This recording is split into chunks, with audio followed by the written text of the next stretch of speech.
تل دی آباد زما ګران افغانستان ګل ګل زار د شډاګونا غړم بچو ته دې مدام امنو. بلخ کې د پرولو پیرودونکو برېښنا پرې کولو او ناقانونه برېښنا مخنیوي پر عمومي حشر د مسؤلینو څارنه. د بلخ برېښنا حوزې ریاست رهبرۍ د ولایت کې د ټولو پرولو پیرودونکو برېښنا پرې کولو،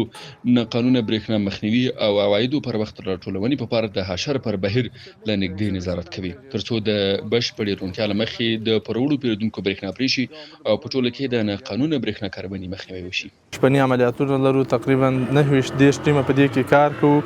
هر ټیم کې 3 نفره 4 نفره وي او دا ټول ښار د مزار شریف موږ د پوښښ لاندې نیسو. هغه آسف پذیره ساحې په اول قدم کې ګورو چې مثال موږ شکمن یاستو په هغو ساحو باندې یا چا راپورونه راکړي، بیا په دې باندې چې دا موږ 2 ټیمه د مرکز یا د ریاست له خوا نه هغه لرو،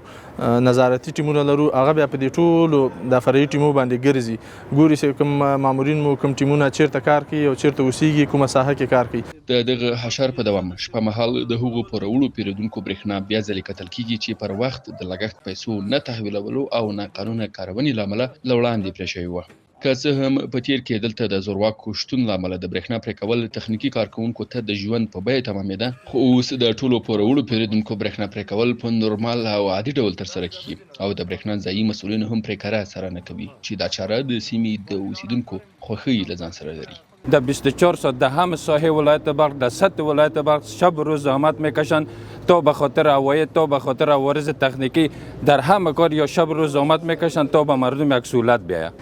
کارمندای بلخ برشنا میاین، همیشه بررسی میکنن لاینای تورو باشه و یگان مشکلاتی که در منطقه از پایه چپه شدن پایه باشه و یا کدام عوارضی باشه،